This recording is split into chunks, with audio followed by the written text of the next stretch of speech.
Pemerintah provinsi di Indonesia telah menetapkan kenaikan upah minimum provinsi UMP 2023 dengan kenaikan di bawah 10%. Kenaikan UMP 2023 di setiap provinsi berbeda-beda, mulai dari yang terendah sebesar 2,6%, yaitu di Provinsi Papua Barat, hingga yang tertinggi 9,15% di Sumatera Barat. Penetapan UMP 2023 dilakukan berdasarkan Permenaker Nomor 18 Tahun 2022 tentang penetapan upah minimum tahun 2023. Melalui Permenaker tersebut dinyatakan bahwa kenaikan UMP tidak boleh lebih dari 10%. Berdasarkan Permenaker Nomor 18 Tahun 2022, penyesuaian upah minimum 2023 dihitung dengan formula mempertimbangkan variabel pertumbuhan ekonomi, inflasi, dan indeks tertentu. Pemerintah mengambil kebijakan penyesuaian upah minimum untuk tahun 2023. Perhitungan upah minimum tahun 2023 didasarkan pada kemampuan daya beli yang diwakili variabel tingkat inflasi dan variabel pertumbuhan ekonomi yang tercipta dari indikator produktivitas dan indikator perluasan kesempatan kerja. Penetapan kenaikan UMP disayangkan pengusaha.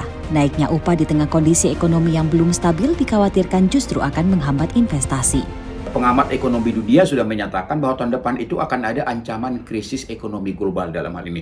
Nah, kalau menyangkut angka dan nilainya, ini yang harus kita lihat. Sejauh mana tingkat kemampuan dunia usaha dalam merespon menghadapi tekanan daripada ekonomi global ini. Karena apa? Kalau misalnya kenaikan UMP itu tidak sesuai dengan kemampuan dunia usaha, maka kita khawatirkan apa? Dunia usaha yang tadinya ingin menambah karyawan di tahun depan, itu bisa-bisa akan diberhentikan atau di-stop dalam hal ini. Ekonom menyampaikan kenaikan upah dimungkinkan menambah biaya produksi yang sekarang sudah naik. Di tahun ini khususnya ini juga akan mengena pada industri lebih besar karena apa? Karena inflasi ini kan terjadi bukan hanya pada tingkat konsumen tapi juga pada tingkat produsen. Kenaikan indeks harga produsen itu sebetulnya lebih tinggi daripada indeks harga konsumen. Nah, jadi artinya tanpa ada kenaikan upah pun sebetulnya industri sudah menanggung beban kenaikan biaya produksi. Nah, ditambah lagi juga dengan dorongan upah buruh, tentu saja bebannya akan jadi lebih besar. Sehingga, nah ini memang akan berpotensi untuk meningkatkan jumlah PHK. Tapi ini sebetulnya tidak sama antar industri, tergantung dari kondisinya.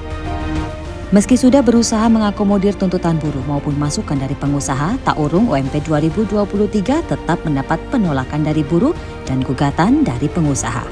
Ada apa dengan kenaikan UMP 2023? Pasca diterbitkannya Permenaker Nomor 18 Tahun 2022, akhirnya Senin kemarin ditetapkanlah upah minimum provinsi yang besaran kenaikan upahnya di 2023 ini bervariasi. Tadi Anda sudah lihat kenaikannya di masing-masing provinsi yang tentu saja naiknya ini disesuaikan dengan perhitungan berdasarkan Dewan Pengupahan Daerah. Tetapi kenaikan ini banyak yang kemudian menilai kurang tepat mengingat kondisi ekonomi global yang masih belum cukup stabil dan pemulihan ekonomi dari pengusaha belum cukup baik. Tapi apakah kenaikan ini memang tidak sesuai? Oleh karenanya pada malam hari ini Indonesia Business Forum mengangkat tema mengenai UMP naik di tengah badai PHK. Saya sudah bersama dengan 3 orang narasumber di studio dan 1 orang narasumber yang terhubung melalui video conference. Saya sapa terlebih dahulu yang ada di studio. Yang pertama ada Ketua Komite Advokasi DPN Apindo, Pak Darwoto. Pak Darwoto, selamat malam. Boleh digunakan mic-nya untuk bisa menyapa pemirsa di rumah. Selamat malam para pemirsa di seluruh tanah air. Ini sepertinya sudah berhari-hari tidak tidur untuk bisa memperjuangkan suara dari pengusaha. Begitu ya Pak? Betul, betul. Berikutnya ada Presiden KSBSI, Ibu Eli Rosita. Kak Eli, apa kabar? Ya, baik, selamat malam. Apa kabar Mbak? Sehat ya? Harus selalu sehat. Kak Eli, gimana teman-teman? Ya, kita lihat saja ada yang bahagia dan ada juga yang masih bersuara untuk katanya tidak bahagia. Jadi nanti kita akan bahas. Nanti coba kita gali lebih jauh lagi. Berikutnya ada ekonom Mas Ahmad Nur Hidayat. Mas Ahmad, apa kabar? Baik Mbak Brigita, selamat malam. Nanti kita coba tanya catatan beliau dan tentu saja sudah terhubung melalui video conference Direktur Jenderal Pembinaan Hubungan Industrial dan Jaminan Sosial Tenaga Kerja Kementerian Ketenagakerjaan, Ibu Indah Anggoro Putri. Bu Putri, selamat malam. Selamat malam Mbak Brigita, selamat malam Kak Eli, Pak Darwoto, dan Pak Ahmad. Bu Dirjen, terima kasih sudah berkenan untuk bergabung bersama kami. Semoga lekas pulih loh Bu Dirjen. Tapi sebelum kita ke Bu Dirjen, saya ke Kak Eli dulu ini yang tadi sudah sedikit membuka. Kak Eli ini akhirnya ditetapkan di tengah badai PHK yang kalau kita ikuti beritanya begitu banyak perusahaan yang mem-PHK karyawannya dengan alasan untuk efisiensi karena memang kondisi global yang masih belum cukup baik dan kondisi ekonomi pasca pandemi yang masih belum stabil. Nah, kalau Kak Eli sendiri di lingkungan KSBSI, bagaimana kemudian menyikapinya? Ya, pertama terlepas dari puas atau tidak puas, memang kami menyambut ada rasa sedikit gembira dengan keadaan yang terjadi sekarang. Intinya kami melihat kenaikan upah itu memang setidaknya tidak memakai PP 36 yang masih dipermasalahkan ya. Lalu kita juga tidak melihat bahwa itu mengikuti Permen nomor 18 yang ambang batasnya 10%. Tapi kita melihat ini adalah diskresi dari para gubernur. Karena memang kita lihat yang 2% itu hanya satu provinsi, saya lupa tapi di Papua. Dan ada yang rata-rata 5, 6, 7 sampai 8, 9 seperti itu.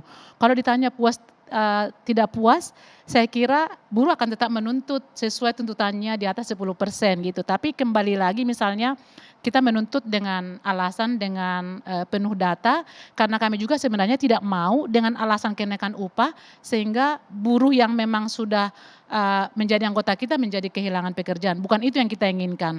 Kami juga memahami bahwa ada kesulitan di beberapa perusahaan yang memang perusahaan ini memang tidak bisa dipukul rata. Apakah mereka bisa menaikkan semua? Untuk itu sebenarnya upah minimum itu hanya diperlukan kan hanya ditetapkan untuk buruh 12 bulan ke bawah dan idealnya sebenarnya itu diperuntukkan untuk perusahaan mikro, kecil dan informal ekonomi.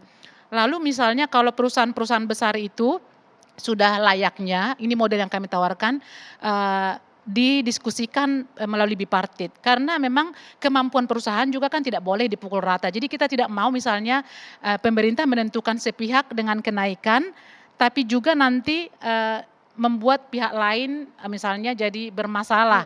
Karena kita tidak menginginkan seolah-olah ini dihadapkan antara pengusaha sekarang dengan buruh akan ribut. Ini kan biasanya pengusaha selalu bersama-sama dengan pemerintah. Tapi kali ini memang kita lihat, ya kami melihat di mana yang menguntungkan kami harus itu dong, harus menghormati itu. Dan kali ini memang kami melihat pemerintah itu sepertinya mendengar buruh walaupun dalam tanda kutip buruh tidak puas dengan itu. Seperti itu Mbak. Dengan keputusan yang kemarin sudah ditetapkan per hari Senin yang walaupun masih di bawah harapan buruh, apa kemudian yang upaya akan dilakukan oleh buruh?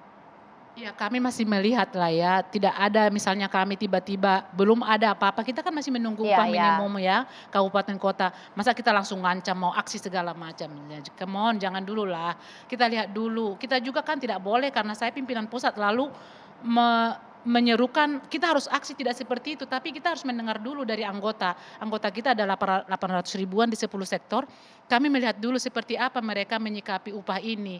Kalau saya sih misalnya mengatakan tidak boleh karena saya presiden serikat buruh, lalu saya mengatakan Anda harus tolak ini ya, bukan ini yang kita inginkan, tidak. Tapi apakah anggota itu menerima kenaikan itu atau tidak. Jadi suara itu harus dari mereka dan kita lah yang akan memobilisir misalnya kegiatan-kegiatan atau apapun yang tentang upah ini. Tapi kalau ditanya secara sekarang mau vulgar atau transparan, kami belum memikirkan melaksanakan penolakan apa segala macam. Kita masih lihat perkembangannya Mbak. Pak Darwoto Ya. jelas menolak pengusaha Iya, dan menggugat. betul. Kita setelah kita membaca dan mencermati keputusan atau Permen 18 itu, kita melihat beberapa konsideran yang digunakan. Kemudian juga kita melihat juga histori dari penetapan upah minimum yang selama ini terjadi, sehingga kita Apindo bersama 9 asosiasi berketetapan untuk melakukan uji materi ke Mahkamah Agung. Dan ini sudah didaftarkan kemarin Ya kita tunggu saja hasil uji materinya seperti apa. Karena kita pengusaha berpandangan bahwa upah minimum itu adalah safety net. Sehingga safety net ini ya harus dilihat dari aspek bagaimana sebenarnya kebutuhan yang di level paling bawah.